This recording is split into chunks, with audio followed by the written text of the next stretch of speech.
નમસ્કાર મિત્રો, વિપુલ ઓનલાઈન ટ્યુટોરિયલમાં આપ સૌનું સ્વાગત છે। મિત્રો, આજે તારીખ 6 જુલાઈ અને આ તારીખને લગતા કરંટ અફેર્સના પ્રશ્નોની આજે આપણે ચર્ચા કરવાના છીએ। મિત્રો, વિડીયોમાં આપણે મુખ્ય પ્રશ્ન સાથે ભરપૂર પ્રમાણમાં સ્ટેટિક જીકે કરાવતા છીએ, તો વિડીયોને હંમેશા લાસ્ટ સુધી જોવાનો આગ્રહ રાખશો। મિત્રો, હંમેશના જેમ આપણે શરૂઆતમાં 5 સવાલની ટેસ્ટ મૂકતા છીએ, તો આ 5 સવાલના જવાબ તમારે કોમેન્ટ બોક્સમાં લખી મોકલવાના છે અને આપણે વિડીયોના અંતમાં હું તમને આ 5 સવાલના જવાબ રિવિઝન કરાવીશ ને તમે તમારું મૂલ્યાંકન કરશો। તો જોઈએ સવાલ નંબર 1। મિત્રો, સવાલ નંબર 1માં એવું પૂછવામાં આવ્યું છે કે અયમાન બેનાબર્દ રહેમાન કયા દેશના પ્રધાનમંત્રી બન્યા? તો જવાબ થશે ઓપ્શન નંબર એ, અલ્જીરિયા દેશના પ્રધાનમંત્રી બન્યા, જેમનું નામ છે અયમાન બેનાબર્દ રહેમાન। મિત્રો, અહીંયા અલ્જીરિયા દેશના પ્રધાનમંત્રી બન્યા, તો આપણે અલ્જીરિયા વિશે પણ તમને કેટલીક ઇન્ફોર્મેશન આપી દઉં કે મિત્રો, અહીંયા અલ્જીરિયા છે તે આફ્રિકા ખંડમાં આવેલો છે। અહીંયા તમને આફ્રિકા ખંડ પણ જોવા મળશે અને જે અલ્જીરિયા દેશની વાત થઈ તે અલ્જીરિયા દેશ પણ તમને અહીંયા જોવા મળશે। આટલો ભાગ છે તે અલ્જીરિયા દેશ અને આખો સંપૂર્ણ છે તે આફ્રિકા ખંડ છે। મિત્રો, આફ્રિકા ખંડની વાત આવી તો કેટલાક મુદ્દા જે તમને જાણકારી હોવી જોઈએ આફ્રિકા વિશે તે પણ તમને જણાવી દઉં। જેમ કે બધા જ ખંડોમાં સૌથી મોટો ખંડ કયો છે? તો એ આફ્રિકા ખંડ છે, મોસ્ટ ઇમ્પોર્ટન્ટ। નંબર 2 બાબતે માત્ર એક જ ખંડ એવો છે આફ્રિકા ખંડ કે જેમાં 3 વૃત્ત પસાર થાય, વિષુવવૃત્ત, મકરવૃત્ત અને કર્કવૃત્ત, 3 વૃત્ત પસાર થાય તેવો એકમાત્ર ખંડ એટલે આફ્રિકા ખંડ। બીજા નંબરની માહિતી મિત્રો, 0 રેખાંશ અને 0 અક્ષાંશ એ એકમાત્ર આફ્રિકા ખંડમાંથી જ પસાર થાય છે, એ પણ તમારે યાદ રાખવું જરૂર છે। અને ચોથો પોઈન્ટ, વિક્ટોરિયા સરોવર ક્યાં આવ્યું? તો આફ્રિકા ખંડમાં। અને નાઇલ નદી, દુનિયાની સૌથી લાંબી નદી નાઇલ નદી પણ ક્યાં આવી? તો આફ્રિકામાં। તો આટલા મુદ્દા મિત્રો આફ્રિકા વિશે જાણકારી હોવી જરૂર છે। અલ્જીરિયાની વાત આવી તો અલ્જીરિયાની રાજધાની પૂછે તો અલ્જીરિયસ, અલ્જીરિયાની કરન્સી દિનાર, અલ્જીરિયાના રાષ્ટ્રપતિ અબ્દેલ મજીદ અને પ્રધાનમંત્રી જે નવા બન્યા તે અયમાન બેનાબર્દ રહેમાન। મિત્રો, અહીંયા પ્રધાનમંત્રીની વાત આવી તો કેટલાક અન્ય દેશના પણ પ્રધાનમંત્રી હું તમને રિવિઝન કરાવું, જેમ કે કેપી શર્મા ઓલી કયા દેશના પ્રધાનમંત્રી? તો નેપાળ દેશના। મારિયો દ્રાગી ઇટાલી દેશના પ્રધાનમંત્રી। નફ્તાલી બેનેટ હાલમાં જ ઇઝરાયલ દેશના પ્રધાનમંત્રી બન્યા અને અનાતોલે માકોસો કોંગો દેશના પ્રધાનમંત્રી છે। મિત્રો, વિડીયો પસંદ પડે, અમારી મહેનત પસંદ પડે અને અન્ય જે સ્ટેટિક જીકે કરાવતા છે તે પસંદ પડે તો વિડીયોને અવશ્ય લાઇક કરશો। લાઇક કરવામાં કંજૂસાઈ નહીં કરતા। નવા મિત્રોનું અમારી ચેનલમાં સ્વાગત છે અને ચેનલને સબસ્ક્રાઇબ ન કરી હોય તો બેલ આઇકન પર ક્લિક કરી ચેનલને સબસ્ક્રાઇબ કરો, બેલ આઇકન પર ક્લિક કરો। મિત્રો, વિડીયોની પીડીએફ ફાઇલ જોઈએ તો ડિસ્ક્રિપ્શન બોક્સમાં લિંક મૂકી છે, ત્યાંથી તમે બિલકુલ ફ્રી ઓફ ડાઉનલોડ કરી શકશો। જોઈએ મિત્રો સવાલ નંબર 2। ઉત્તર પ્રદેશમાં ઝાંસી રેલવે સ્ટેશનનું નામ બદલીને શું કરવામાં આવ્યું છે? તો જવાબ થશે ઓપ્શન નંબર એ, રાણી લક્ષ્મીબાઈ। પહેલા નામ હતું ઝાંસી રેલવે સ્ટેશન, પરંતુ હવે આ રેલવે સ્ટેશનનું નામ રાણી લક્ષ્મીબાઈ રેલવે સ્ટેશન કરવામાં આવેલું છે। ક્યાં આવ્યું મિત્રો? ઉત્તર પ્રદેશમાં। હવે અહીંયા નામ બદલવાની વાત આવી તો હું તમને કેટલાક અન્ય કરંટ અફેર્સ પણ જણાવું, જ્યાં નામ બદલવાના કરંટ અફેર્સ સ્ટેટિક જીકે। જેમ કે કર્નૂલ એરપોર્ટનું નામ બદલીને શું કરવામાં આવ્યું? તો ઉયાલવાડા નરસિંહ રેડ્ડી। મધ્યપ્રદેશમાં હોશંગાબાદ શહેરનું નામ બદલીને શું કરવામાં આવ્યું? નર્મદાપુરમ। ઉત્તર પ્રદેશના અલ્હાબાદનું નામ બદલીને શું કરવામાં આવ્યું? પ્રયાગરાજ। હબીબગંજ રેલવે સ્ટેશનનું નામ બદલીને શું કરવામાં આવ્યું? અટલ જંકશન। અને હિમાચલ પ્રદેશના રોહતાંગ સુરંગનું નામ બદલીને શું કરવામાં આવ્યું? અટલ સુરંગ। તો મિત્રો, કેટલાક સ્ટેટિક જીકે જે નામના આધારે હતા મિત્રો, આપણે ઓલરેડી 50થી વધારે પણ એમસીક્યુ મૂકેલા છે, અલગથી વિડીયો બનાવેલો છે। હાલમાં 2020-21માં બદલાયેલા નામનો પ્લેલિસ્ટમાં જઈ તમે આ વિડીયો અવશ્ય જોઈ લેશો। સવાલ number 3। International plastic bag free day ક્યારે મનાવવામાં આવ્યો? તો પ્લાસ્ટિક મુક્ત દિવસ 3 જુલાઈના રોજ મનાવવામાં આવ્યો। કેટલીક ઇન્ફોર્મેશન આપી દઉં તમને। પ્લાસ્ટિક હવા, પાણી, જમીન બધી જ જગ્યાએ પર્યાવરણને નુકસાન કરે છે. માટે પ્લાસ્ટિકનો ઉપયોગ ઘટાડવા માટે દર વર્ષે 3 જુલાઈના રોજ ઇન્ટરનેશનલ પ્લાસ્ટિક બેગ ફ્રી દિવસ ઉજવવામાં આવે છે. મિત્રો, આ દિવસ ક્યારથી ઉજવવાની શરૂઆત થઈ? તો 2008થી ઉજવવાની શરૂઆત થઈ. અને કોના દ્વારા શરૂઆત કરવામાં આવી? તો યુરોપિયન સંઘ દ્વારા આ દિવસ ઉજવવાની શરૂઆત કરવામાં આવી. ઉદ્દેશ માત્ર એક જ કે સિંગલ યુઝડ પ્લાસ્ટિકનો ઉપયોગ બંધ કરવો. મિત્રો, અહીંયા દિવસોની વાત આવી તો કેટલાક દિવસો પણ તમને રિવિઝન કરાવું, જેમ કે international day of family remittances day 16 જૂનના રોજ આવે. સસ્ટેનેબલ ગેસ્ટ્રોનોમી ડે 18 જૂનના રોજ આવે. World autistic day pride day 18 જૂનના રોજ આવે. અને most important world sickle cell દિવસ ક્યારે આવે? તો 19 જૂનના રોજ આવે છે. સવાલ નંબર 4, કલ્પના ચાવલા પછી અંતરિક્ષમાં જવાવાળી ભારતીય મૂળની મહિલા કોણ બની ગઈ હાલમાં જ? તો તમારો જવાબ છે ઓપ્શન નંબર સી, શિરીષા બાદલ. શિરીષા બાદલ જે કલ્પના ચાવલા પછી અંતરિક્ષમાં જવાવાળી ભારતીય મૂળની મહિલા બની. તમને અહીંયા ચિત્રમાં બતાવી દઉં કે આ શિરીષ બાદલ જેઓ હાલમાં જ કલ્પના ચાવલા પછી અંતરિક્ષમાં જવાવાળી તે મહિલા બની છે. અને આ ક્યાંની છે? તો આંધ્રપ્રદેશના ગોટુરમાં રહેવાવાળી છે. અને તે અમેરિકાની સ્પેસ એજન્સી દ્વારા અંતરિક્ષમાં સફર કરશે. જો કે ભારતમાં ગુજરાતમાંથી સુનિતા વિલિયમ્સ પણ અંતરિક્ષમાં ઉડાન ભરેલી છે. અને કલ્પના ચાવલા, તો આમ ટોટલ જોવા જઈએ તો કલ્પના ચાવલા નંબર 1 પર, સુનિતા વિલિયમ નંબર 2 પર અને શિરીષા બાદલ નંબર 3 પર. આ આપણા દેશની ગર્વની બાબત છે. 3 મહિલાઓ અંતરિક્ષમાં જઈ લે છે. મિત્રો, અહીંયા અંતરિક્ષની વાત આવી તો કેટલાક સ્ટેટિક જીકે પણ તમને જણાવી દઉં, જેમ કે અંતરિક્ષમાં જવાવાળા પહેલા ભારતીય કોણ હતા? તો રાકેશ શર્મા. અંતરિક્ષમાં જવાવાળો દુનિયાનો પ્રથમ વ્યક્તિ કોણ હતો? યુરી ગાગરીન. અંતરિક્ષમાં જવાવાળી દુનિયાની પહેલી મહિલા કોણ? તો વેલેન્ટિના તરેસ્કોવા.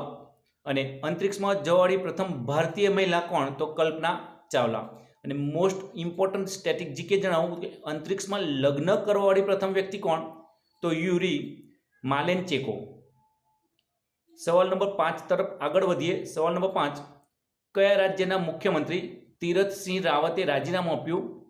તો જવાબ થશે ઓપ્શન નંબર ડી, ઉત્તરાખંડ. મિત્રો, હાલમાં જ ઉત્તરાખંડના જે મુખ્યમંત્રી હતા તીરથસિંહ રાવત, તેઓએ રાજીનામું આપી દીધું છે. અને જેના કારણે નવા મુખ્યમંત્રી બનાવવા પડ્યા, જેમનું નામ છે પુષ્કરસિંહ ધામી. અહીંયા ચિત્રમાં જોવા મળશે પુષ્કરસિંહ ધામી, જેઓ ઉત્તરાખંડના નવા મુખ્યમંત્રી બન્યા છે. અને અત્યાર સુધીના ઉત્તરાખંડના સૌથી યુવા નાની ઉંમરના મુખ્યમંત્રી પૂછે તો પણ તમારો જવાબ થશે પુષ્કરસિંહ ધામી. કોઈ કારણસર ભાજપે તીરથસિંહ રાવતને હટાવી પુષ્કરસિંહ ધામીને મૂકવામાં આવે છે. 4 જ મહિનામાં ઉત્તરાખંડના પ્રધાનમંત્રી બદલાઈ ગયા. અહીંયા ભારતના નકશામાં તમને ઉત્તરાખંડ જોવા મળશે. કેટલાક વિશિષ્ટ મુદ્દા તમને રિવિઝન કરાવું કે ઉત્તરાખંડ ક્યાં આવ્યું? તો ઉત્તર ભારતમાં. સ્થાપના 1 નવેમ્બર 2000માં થઈ. ઉત્તરાખંડના પાડોશી દેશો કેટલા? 2, ચીન અને નેપાળ. ઉત્તરાખંડના 2 પાડોશી રાજ્યો હિમાચલ પ્રદેશ અને ઉત્તર પ્રદેશ. ઉત્તરાખંડની રાજધાની પૂછે તો 2 છે, દેહરાદૂન અને ગેરસેણ. મુખ્યમંત્રી પુષ્કરસિંહ ધામી અને રાજ્યપાલ બેબી રાની મૌર્ય, ત્યાંના રાજ્યપાલ. ન્યાયાલય ક્યાં આવ્યું? તો નૈનીતાલમાં ન્યાયાલય છે. મોસ્ટ સ્ટેટિક જીકે જણાવું, ભારતનો સૌથી ઊંચો બંધ જેનું નામ છે ટિહરી બંધ, ક્યાં આવ્યો? ઉત્તરાખંડમાં આવ્યો. અને બીજા નંબરનું સૌથી સ્ટેટિક જીકે જણાવું કે ભારતનું સૌથી જૂનું રાષ્ટ્રીય ઉદ્યાન ક્યાં આવ્યું? ઉત્તરાખંડમાં, જેનું નામ છે જીમ કોર્બેટ. અને મિત્રો, જીમ કોર્બેટનું જૂનું નામ પણ પૂછે તો પણ તમને ખ્યાલ હોવો જોઈએ. હેલી નેશનલ પાર્ક, તે ભારતમાં સૌથી પહેલું નેશનલ પાર્ક ક્યારે બનાવવામાં આવ્યું? તો 1936માં તે બનાવવામાં આવેલું. મિત્રો, અહીંયા પ્રધાનમંત્રીની વાત આવી તો હું તમને કેટલાક રાજ્યના પ્રધાનમંત્રી પણ રિવિઝન કરાવું, જેમ કે મહારાષ્ટ્ર રાજ્યના મુખ્યમંત્રી ઉદ્ધવ ઠાકર, મેઘાલયના મુખ્યમંત્રી કોનરાડમ સંગમા, ઓડિશાના મુખ્યમંત્રી નવીન પટનાયક, છત્તીસગઢના મુખ્યમંત્રી ભૂપેશ બાગેલ. મિત્રો, સવાલ નંબર 6 મોસ્ટ ઇમ્પોર્ટન્ટ મિત્રો યાદ રાખશો. Indian Ocean naval symposium IONS 7 7મું હિન્દ મહાસાગર નૌસેનાનું સંગઠનનું આયોજન કયો દેશ કરશે? તેની આગેવાની મિજબાની કોણ કરશે? તો જવાબ થશે ઓપ્શન નંબર એ ફ્રાન્સ દેશ દ્વારા આ 7મું હિન્દ મહાસાગર નૌસેના સંગઠનનું આયોજન ફ્રાન્સના સૈનિકો દ્વારા થવાનું છે। અહીંયા આપણે જોઈ લઈએ તેનું એક ચિત્ર, જેમાં IONS એક થીમ આપવામાં આવી છે, એક ચિત્ર બતાવેલું છે અને આ 7મી આવૃત્તિ છે જેની મેજબાની ફ્રાન્સના સૈનિકો દ્વારા કરવામાં આવશે। મિત્રો આની શરૂઆત ક્યારથી થવાની છે તે પણ કહી દઉં તો 28 જૂનથી થઈ અને 1 જૂન સુધી આ ચાલવા 1 જુલાઈ સુધી આ ચાલેલું છે। મુખ્ય ઉદ્દેશ જણાવું તો સુરક્ષા, સહયોગ, ક્ષેત્રીય સમુદ્રની મુદ્દા પર ચર્ચા કરવી અને મૈત્રીપૂર્ણ સંબંધો બાંધવા આ સંગઠનનો મુખ્ય ઉદ્દેશ હતો। મિત્રો આ બાબતે કેટલાક સ્ટેટિક જીકે પણ તમને કરાવી દઉં કે 9મું એશિયાઈ મંત્રી સ્તરીય ઉર્જા ગોળમેજ સંમેલનનું આયોજન કોણે કર્યું પૂછે તો ભારત દેશ દ્વારા થયું। વિવાટેક સંમેલન 2021માં પ્રધાનમંત્રી નરેન્દ્ર મોદીએ વર્ચ્યુઅલ રીતે ભાષણ આપ્યું, તો આ આયોજન ક્યાં થયું તો ફ્રાન્સમાં થયેલું હતું અને તે 5મા નંબરનું આવૃત્તિ હતી। 31મું નાટો શિખર સંમેલન 2021નું આયોજન ક્યાં થયું તો બેલ્જિયમમાં બ્રુસેલ્સમાં થયું અને 47મું G7 શિખર સંમેલન 2021નું આયોજન કયા દેશમાં થયું તો બ્રિટનમાં થયું। તો મિત્રો કયા આયોજનો ક્યાં થવાના તેનો પણ વિડીયો બનાવેલો છે, પ્લેલિસ્ટમાં જઈને અવશ્ય જોઈ લેશો। મિત્રો અહીંયા ફ્રાન્સની વાત આવી તો ફ્રાન્સના કેટલાક મુદ્દા યાદ હોવા જોઈએ, જેમ કે ફ્રાન્સની રાજધાની કઈ પેરિસ, અને પેરિસમાં એફિલ ટાવર આવેલું છે તે, ફ્રાન્સના પ્રધાનમંત્રી જીન કાસ્ટેક્સ અને ફ્રાન્સની કરન્સી કઈ યુરો। મિત્રો ફ્રાન્સને લગતા છેલ્લા એક અઠવાડિયામાં કોઈ કરંટ અફેર્સ આવેલો હોય તો જરૂર કોમેન્ટ બોક્સમાં લખશો કે ફ્રાન્સના કરંટ અફેર કયા હતા આ અઠવાડિયામાં। સવાલ નંબર 7, Nathuram Godse the true story પુસ્તક કોણે લખ્યું તો જવાબ થશે option number D Dhaval Kulkarni દ્વારા Nathuram Godse the true story પુસ્તક લખવામાં આવ્યું। મિત્રો અહીંયા તમને ચિત્રમાં પુસ્તકનું ફ્રન્ટ પેજ બતાવી દઈએ નથુરામ ગોડસે, અને હવે કેટલાક પુસ્તક અને તેના લેખક પણ રિવિઝન કરાવી દઈએ, જેમ કે જંગલનામા પુસ્તક કોણે લખ્યું અમિતાભ ઘોષ દ્વારા લખાયું। My life my mission Baba Ramdev દ્વારા લખાયું। My encounter in parliament Balchandra Mangeshkar દ્વારા લખાયું। The commonwealth of cricket Ramachandra Guha દ્વારા લખાયું। A promised land Barack Obama દ્વારા લખાયેલું પુસ્તક છે। સવાલ નંબર 7ની વાત કરીએ। સવાલ નંબર 8માં વિસ્કી બ્રાન્ડ જેનું નામ છે જોની વોકર ના નવા બ્રાન્ડ એમ્બેસેડર કોણ બન્યા તો વિસ્કી બ્રાન્ડ જોની વોકરના નવા બ્રાન્ડ એમ્બેસેડર બન્યા ઓપ્શન નંબર એ ટીમ ફિલિપ્સ જોન્સન, જેઓ હાલમાં જોની વોકરના નવા બ્રાન્ડ એમ્બેસેડર બન્યા છે। ચિત્રમાં તમને બતાવી દઉં અહીંયા ટીમ જો મિત્રો અહીંયા ચિત્રમાં તમને જોની વોકરના નવા બ્રાન્ડ એમ્બેસેડર જોવા મળશે, જેઓનું નામ છે ટીમ ફિલિપ્સ જોન્સન। આ છે તે ચિત્રમાં ટીમ ફિલિપ્સ જોન્સન, જેઓ નવા બ્રાન્ડ એમ્બેસેડર બન્યા જોની વોકરના। એક વિસ્કી કંપની છે મિત્રો, આ બ્રાન્ડેડ કંપની છે। અને બ્રાન્ડ એમ્બેસેડરની વાત આવી તો તમને કેટલાક બ્રાન્ડ એમ્બેસેડર પણ રિવિઝન કરાવું, જેમ કે E sports platform mobile premier league જેના બ્રાન્ડ એમ્બેસેડર બન્યા Amit Bhadana. Online education class પ્લસના નવા બ્રાન્ડ એમ્બેસેડર બન્યા સૌરવ ગાંગુલી। સ્પાઇસ મનીના નવા બ્રાન્ડ એમ્બેસેડર બન્યા સોનુ સૂદ। કોલગેટના નવા બ્રાન્ડ એમ્બેસેડર બન્યા કિયારા અડવાણી અને અન એકેડમીના નવા બ્રાન્ડ એમ્બેસેડર બન્યા સચિન તેંડુલકર। સવાલ નંબર 9, કઈ કંપનીએ દુનિયાની પહેલી ડીએનએ વેક્સિન ઝાયકોવ-ડી લોન્ચ કરી તો જવાબ થશે ઓપ્શન નંબર એ ઝાયડસ કેડિલા દ્વારા હાલમાં જ ડીએનએ આધારિત વેક્સિન લોન્ચ કરી, જેનું નામ છે ઝાયકોવ-ડી। હવે આ વેક્સિનનું ચિત્ર પણ તમને બતાવી દઉં કે ઝાયકોવ-ડી અને આ અમદાવાદની ફાર્મા કંપની છે ઝાયડસ કેડિલા, અને જેના દ્વારા હાલમાં જ વેક્સિનની અનુમતિ માંગવામાં આવી અને જેનું નામ છે ઝાયકોવ-ડી। આ વેક્સિન વાયરસના ડીએનએ આધારિત બનાવવામાં આવેલી છે અને આ વેક્સિન 18 વર્ષથી નાની ઉંમરના બાળકોને પણ કામ કરશે। મિત્રો અહીંયા દુનિયાની પહેલી વેક્સિન છે ડીએનએ આધારિત। તો અન્ય કેટલાક મુદ્દા પણ તમને દુનિયાના પહેલા બાબતે જણાવી દઉં જેમ કે વિશ્વની સૌથી ઊંચી ચોટી માઉન્ટ એવરેસ્ટ પર 25 વાર ચડવાવાળી પર્વતારોહક જેનું નામ છે કામિરીતા શેરપા. મિત્રો, આ કામિરીતા શેરપા કયા દેશની છે તે કોમેન્ટ બોક્સમાં અવશ્ય લખશો. સેલ્ફ ડ્રાઇવિંગ કારને મંજૂરી આપવાનો દુનિયાનો પહેલો દેશ કોણ બની ગયો? કેનેડા દેશ. કોલસાથી વીજળી ઉત્પન્ન કરવાનો દુનિયાનો પહેલો આરબ દેશ કોણ બન્યો? તો યુએઈ. અને દુનિયાના કયા દેશમાં વિશ્વની પહેલી ફર્સ્ટ એનર્જી પોઝિટિવ હોટલનું ઉદ્ઘાટન કરવામાં આવ્યું, ખોલવામાં આવ્યું? તો નોર્વે દેશમાં. મિત્રો, જોઈએ સવાલ નંબર 10. 3 જુલાઈના રોજ લુડવિગ ગટ્ટમની 122મી જયંતિ મનાવવામાં આવી. તો આ જે લુડવિગ ગટ્ટમ છે તેઓ કયા રમતના જનક છે? ઓકે, તો લુડવિગ ગટ્ટમ પેરા ઓલિમ્પિક રમતના જનક કહેવાય, પિતા કહેવાય છે.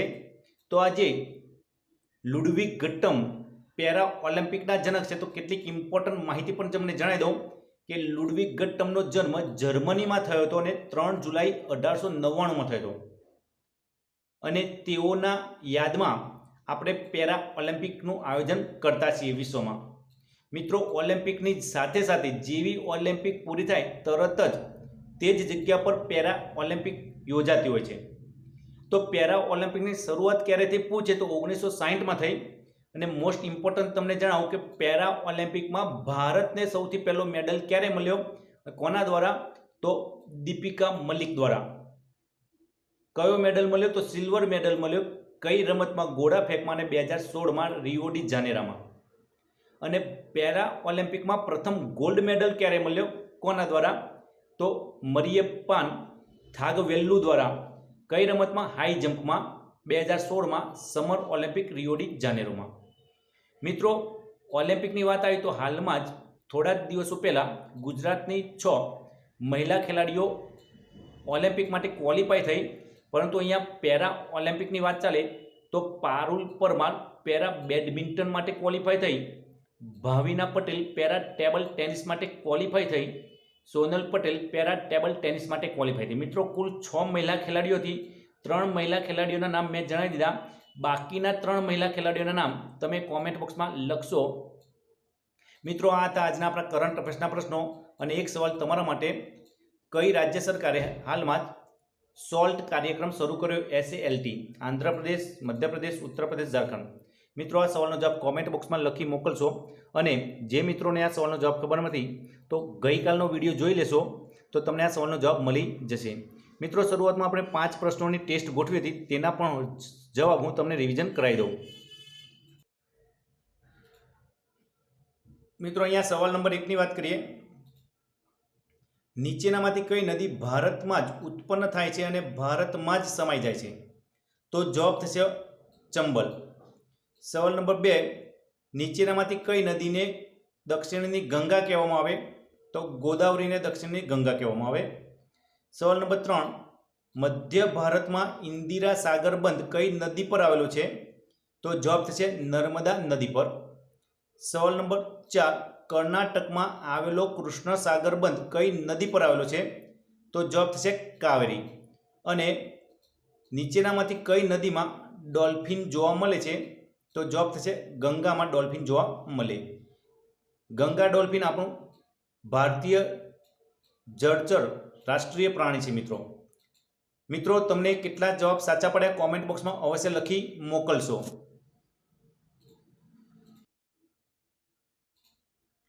મિત્રો, વિડીયો પસંદ પડે, અમારી મહેનત પસંદ પડે અને તમને સંપૂર્ણ વિડીયો જોયા પછી એમ લાગે કે ના, મને આજે કંઈક નવું જાણવા મળ્યું તો અવશ્ય વિડીયોને લાઇક કરશો અને પોતાના ગ્રુપમાં આ વિડીયોની લિંકને શેર કરશો. નવા મિત્રો ચેનલને અવશ્ય સબસ્ક્રાઇબ કરે અને નવું નોલેજ મેળવે. વિડીયોની PDF ફાઇલ ડાઉનલોડ ન કરી હોય તો ડાઉનલોડ કરી લેશો, બિલકુલ ફ્રી ઓફ આપવામાં આવેલી છે. મિત્રો, ફરી મળીશું આપણે નવા વિડીયો સાથે. અને મિત્રો, આપણે જનરલ નોલેજના પણ કેટલાક પ્રશ્નો બનાવ્યા છે, પ્લેલિસ્ટમાં જઈ અવશ્ય જોઈ લેશો.